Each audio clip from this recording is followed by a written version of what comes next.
2024 लोकसभा चुनाव को लेकर समाजवादी पार्टी और आरएलडी के बीच सीटों का फॉर्मूला भले ही तय ना हुआ हो, लेकिन दोनों पार्टियों की तरफ से लगातार तैयारियों का दौर जारी है। कार्यकर्ताओं को कमान सौंप दी गई है और कार्यकर्ता लगातार मैदान में डटे हुए हैं। बात की जाए जयंत चौधरी की अगुवाई वाली आरएलडी की, तो आरएलडी के कार्यकर्ता लगातार सक्रिय हैं और जिन सीटों पर आरएलडी को लगता है कि वो अपने उम्मीदवार उतारेगी, उन सीटों पर कार्यकर्ताओं को डोर टू डोर कैंपेन चलाने का निर्देश दिया गया है, ताकि कार्यकर्ता मतदाताओं के मन को भाप सके और जान सके कि मतदाता क्या चाहते हैं और किसके पक्ष में उनकी राय है। इसी बीच जयंत चौधरी की तरफ से एक बड़ा संकेत दिया गया है और जब से जयंत चौधरी ने यह बड़ा संकेत दिया है, उसके बाद से आरएलडी और समाजवादी पार्टी के कार्यकर्ताओं के बीच हलचल है। समाजवादी पार्टी के कार्यकर्ता भी सक्रिय हैं और आरएलडी के कार्यकर्ता भी लगातार कैंपेन चला रहे हैं। जयंत चौधरी ने फैसला किया है कि चौधरी खानदान की बहू चारू चौधरी को लोकसभा चुनाव में मैदान में उतारा जाएगा। चारू चौधरी जो कि जयंत चौधरी की पत्नी हैं और उन्हें लोकसभा चुनाव लड़वाने की तैयारी जयंत चौधरी की तरफ से की जा रही है। पार्टी के आला कमान की तरफ से जब से यह फैसला लिया गया है, उसके बाद से कार्यकर्ता भी सक्रिय हैं और चारू चौधरी के लिए 3 ऐसी सीटों को चयन किया गया है जो आरएलडी के दबदबे वाली सीटें हैं और आरएलडी के लिए सुरक्षित मानी जाती हैं। इनमें से एक सीट पर जयंत चौधरी खुद सांसद रह चुके हैं और एक सीट पर आरएलडी के एक बड़े नेता सांसद चुने गए थे। चारू चौधरी का सियासी बैकग्राउंड क्या है वो भी जानेंगे और आइए बात करते हैं उन तीनों सीटों की जो सीटें चयनित की गई हैं कि जिनमें एक पर चारू चौधरी मैदान में उतर सकती हैं। ये तीनों सीटें हैं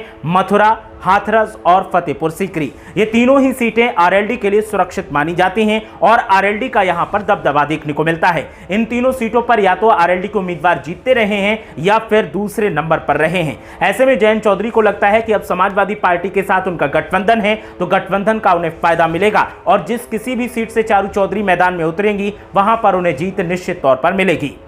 आपको बता दें कि हाथरस सीट सबसे सुरक्षित सीट मानी जाती है आरएलडी के लिए और आरएलडी यहां से भी चारू चौधरी को उतारने के लिए तैयारी कर रही है और इसके चलते यहां पर कार्यकर्ताओं को निर्देश दिए गए हैं कि वो मतदाताओं का मन भांपने की कोशिश करें कि वो किस उम्मीदवार को मैदान में चाहते हैं और किस पार्टी के पक्ष में उनका समर्थन है। बात की जाए फतेहपुर सीकरी की, तो वहां भी सियासी समीकरण कुछ ऐसे हैं कि आरएलडी के उम्मीदवार दूसरे नंबर पर रहते हैं और अगर समाजवादी पार्टी यहां पर अपना उम्मीदवार नहीं उतारती है तो फतेहपुर सीकरी के जो मतदाता हैं वो एकमुश्त आरएलडी के साथ दिखेंगे और इससे आरएलडी के उम्मीदवार को यहां पर जीत मिल सकती है। तीसरी सीट है मथुरा सीट। मथुरा सीट से जयंत चौधरी खुद 2009 में सांसद रह चुके हैं और 2014 में उन्हें हार का सामना करना पड़ा था। अगर मथुरा सीट पर चारू चौधरी को मैदान में उतारा जाता है तो यहां पर भी आरएलडी का दबदबा दिखता है और चारू चौधरी के जीतने की संभावनाएं ज्यादा बन जाती हैं। वैसे मथुरा में लोकसभा सीट की अगर बात की जाए तो मौजूदा वक्त में हेमा मालिनी यहां से बीजेपी की सांसद हैं जो 2014 और 2019 लोकसभा चुनाव में यहां से